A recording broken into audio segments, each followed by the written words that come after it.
tout de suite avec notre première présentation, donc avec Aline qui va porter sur les nouvelles technologies et... Ah, on a changé de titre après.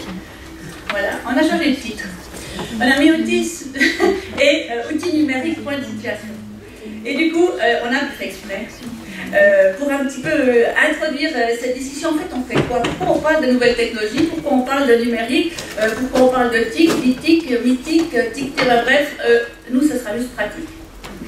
Donc, on ne va pas aller très loin dans les grandes discussions sur les différences, parce que ce qui nous intéresse, c'est de vraiment voir comment c'est utilisé tous les outils qu'on a aujourd'hui. Chacun en a des différents, il y en a certainement plein d'outils qu'on ne connaît même pas, qu'on pourrait peut-être utiliser. On attend aussi de vous que vous échangiez avec nous. Donc il y a vraiment, aujourd'hui c'est un peu en plein boom, hein, il y a plein de nouveaux outils et on va justement essayer un peu de faire le point aujourd'hui et de voir qu'est-ce qui marche, qu'est-ce qui ne marche pas, qu'est-ce qu'on peut en faire, où on va avec tout ça. Je ne suis pas sûre qu'on sache vraiment où on va, mais on va essayer d'y aller. Voilà.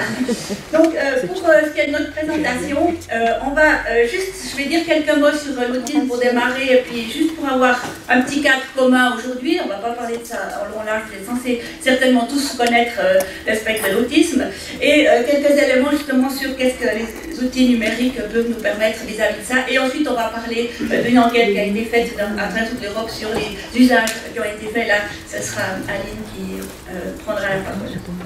Alors pour commencer, particularité de l'autisme, alors je vous donne une définition, mais c'est un petit peu trivial, tout le monde doit les connaître. Quand même, c'est important de jamais oublier que c'est un trouble du développement, ça évidemment, mais c'est surtout ce trouble du développement qui modifie la manière dont le cerveau se développe de ces enfants, et ça a quand même beaucoup de conséquences dans l'intervention, dans la manière dont on va les accompagner, dans la manière dont on va les enseigner. C'est qu'on ne peut pas, avec une personne avec autisme, faire comme si c'était un enfant comme tous les autres. Et ils ont toujours des particularités dans leur manière même de comprendre le monde, d'entrer en interaction avec leur environnement social, leur environnement physique, enfin tout ce qui va être les échanges, les entrées et les sorties, leur système nerveux central, pour parler un peu bêtement comme ça, il est souvent différent des personnes ordinaires de vous et moi. Du coup, ça oblige en fait à avoir un regard particulier, à les regarder avec ces difficultés qu'ils ont et de mieux les connaître. Intuitivement, si on rencontre une personne avec autisme, on fait tout faux. Et on est obligé d'un peu connaître, de peu comprendre, pour avoir des bonnes hypothèses sur c'est quoi leurs difficultés. Donc je vous ai rappelé les deux difficultés classiques, donc qui sont quand même, ce qui est quand même très particulier, c'est qu'il y a des problèmes dans ces deux domaines, donc des problèmes de communication, d'interaction sociale. Je les reprendrai aussi tout à l'heure en voyant justement le lien avec les nouvelles technologies par rapport à ça. Donc, c'est très particulier parce que les personnes avec autisme, vous avez beau leur mettre des ordinateurs dans les mains, vous avez beau leur mettre tout ce que vous voulez dans les mains, ils ont quand même toujours une particularité dans leur interaction sociale. Ils ont quand même toujours des difficultés à communiquer. Donc, c'est pas baguette magique, ah, on a un outil de communication génial, les bébés à 6 mois, ils jouent avec, les autistes, ils vont jouer avec aussi. C'est pas aussi simple que ça, parce qu'ils ont cette difficulté quand même d'interaction sociale et de communication qui va modifier la manière dont vous allez introduire aussi ces nouvelles technologies. Et puis l'autre aspect qui est aussi bien connu, bienvenue Fabienne d'être là, merci. Comme ça, nous, on est rassurés de la bonne arrivée. Donc, le deuxième aspect, ce caractère restreint répétitif des comportements, ça veut dire que c'est des personnes qui ont souvent beaucoup de difficultés à passer d'une activité à l'autre, qui ont des intérêts restreints, qui sont focalisés sur une seule chose, qui ont des stéréotypies parfois, qui ont des particularités sensorielles. Donc, tous ces aspects-là vont aussi interférer lorsque vous faites un travail avec eux, avec des nouvelles technologies. J'ai une petite anecdote à raconter, mais pour vous dire les petits intérêts restreints qu'il peut y avoir, on avait une expérience avec un iPad où on donnait à l'enfant un entraînement et il devait répondre, cliquer oui ou non pour la bonne réponse, et celui qui disait oui, vraiment ça lui plaisait énormément. Et il répondait toujours oui. Donc on n'a pas pu tester parce que ouais, c'était juste que c'était trop drôle, celui qui disait oui et le petit bonhomme qui était comme ça. Donc ils peuvent très bien avoir leurs intérêts restreints, leurs particularités, fait que ça vous donne souvent des challenges. Hein. On peut dire que autant le problème de communication, interaction sociale que ces problèmes de comportement restreint mettent toujours les équipes en challenge pour savoir comment on va introduire les choses. Donc ça aura des conséquences sur leur manière dont on va les accompagner. Et puis, vous avez aussi, ça vous le savez certainement, donc les situations de handicap, c'est dans la vie quotidienne, c'est à tout bout de champ. Et vraiment aujourd'hui, cette notion de situation de handicap, elle est vraiment extrêmement performante pour les personnes avec autisme, parce que du coup, on se retrouve à dire, bon alors, qu'est-ce que je peux faire? Il ne comprend pas, qu'est-ce que je peux faire? Est-ce que je peux changer l'environnement? Est-ce que je peux lui apprendre des choses? Et toute la vie, on apprend, et les personnes avec autisme apprennent aussi, donc on peut leur apprendre pour qu'ils aient des compétences qui se développent pour pouvoir résoudre les tâches scolaires ou à l'âge adulte de leur vie quotidienne.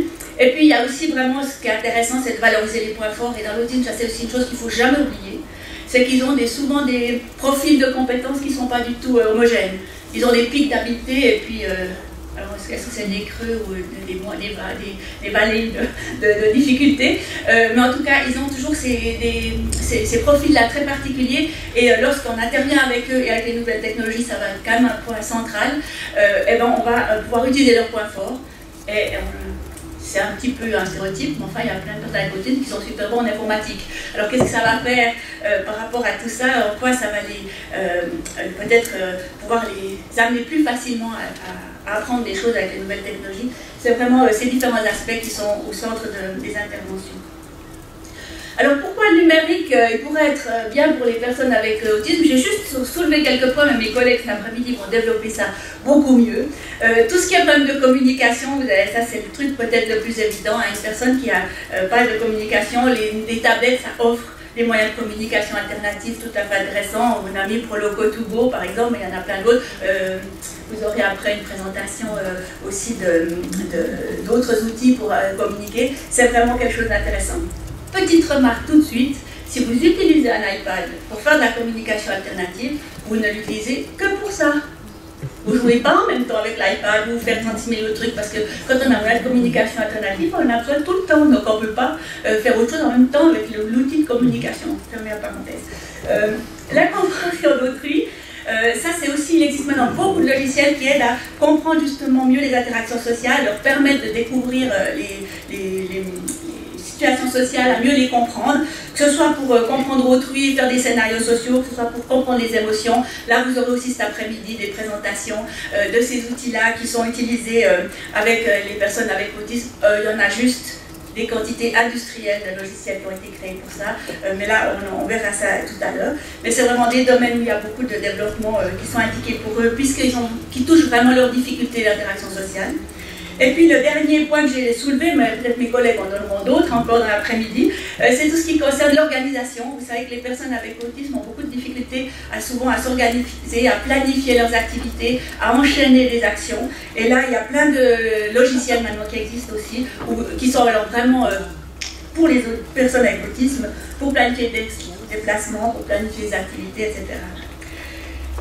Il y a aussi d'autres avantages. Il y a le fait que ça a beaucoup de régularité, de la systématique, ça c'est très autiste compatible comme on dit. C'est systématique, c'est logique, ça c'est quand même beaucoup mieux que des humains. Souvent ils sont c'est beaucoup plus rigoureux un ordinateur qu'un humain. Et puis ce qui est aussi intéressant, c'est que ça répond toujours de la même façon. Un ordinateur c'est prévisible, c'est systématique et ça peut être simplifié. On peut faire des choses beaucoup plus simples que dans la réalité complexe de tous les jours. Donc c'est vraiment important et on peut même utiliser Siri. Siri, vous connaissez peut-être l'exemple de cet enfant. Alors vas-y, dites-moi Siri. Dis Siri, qu'est-ce que l'autisme? L'autisme, ou plus généralement les troubles du spectre de l'autisme, est un trouble du développement humain caractérisé par des difficultés de l'apprentissage social et de la communication, avec des comportements stéréotypés et persévératifs. Dois-je continuer à lire? Non, c'est bon. Donc Siri est un outil tout à fait intéressant à qui on peut poser des questions. Et si l'avantage avec Siri, on l'a testé tout à l'heure, parce qu'on dit est-ce que ça marche, si on lui demande ce que c'est l'autisme, il répond toujours la même chose. Ça c'est pratique. Pour les personnes avec autisme qui ont besoin de savoir exactement ce qui va se passer ou d'avoir la réponse. Donc ils peuvent explorer tas de questions qui se posent sur le monde et il y a quand même beaucoup d'enfants avec autisme qui se posent énormément de questions. Siri, alors là c'est Wikipédia, mais j'ai appris récemment par Joseph Chovanec que Wikipédia est beaucoup rédigé par des personnes avec autisme, donc c'est très bien. Voilà. Alors finalement, il y a plein de recherches maintenant qui sont intéressées justement à l'utilisation des nouvelles technologies, avec souvent les mêmes conclusions finalement des avantages, c'est qu'il y a vraiment beaucoup d'applications et de programmes, on va le voir. C'est souvent un aspect très motivant pour les enfants, parce que c'est ludique, parce que c'est bien construit, donc ça sert à solliciter leur attention. Et puis, il y a vraiment des supports qui sont très très bien adaptés pour eux. Donc là, il y a vraiment tous ces avantages. Mais il y a aussi des inconvénients, on aura aussi l'occasion d'en reparler dans l'après-midi. En fait, c'est très peu utilisé encore sur le terrain, on a encore peu de documentation pour savoir vraiment est-ce que ça marche, qu'est-ce qu'on fait. Lorsque c'est vraiment expérimental, qu'il y a vraiment des recherches, l'efficacité c'est toujours discuté, donc on n'a pas encore de dire, ah bah oui, vous donnez un iPad à un enfant autiste, il guérit, ça, bon, vous le saviez, mais voilà, ça ne marche pas comme ça. Et il y a quand même quelques risques. Il y a des risques d'enfermement et puis d'isolement social, même si dans une partie de communiquer sur Facebook, c'est quand même beaucoup plus facile que de communiquer en vrai. Ça peut aussi être quelque chose qui isole les personnes de leur environnement social. Et puis après, ça peut aussi être avec l'ordinateur, avec l'iPad, est souvent pas du tout transféré dans l'environnement ordinaire. Vous savez que les personnes avec autisme sont souvent ils apprennent tout dans un seul contexte et ils ne généralisent pas à d'autres contextes. Donc parfois, ils sont parfaitement à l'aise, ils sont des parfaits psychologues avec leur iPad, puis dans la vie réelle, ils ne transfèrent pas. Donc tous ces problèmes-là vont aussi être importants à discuter.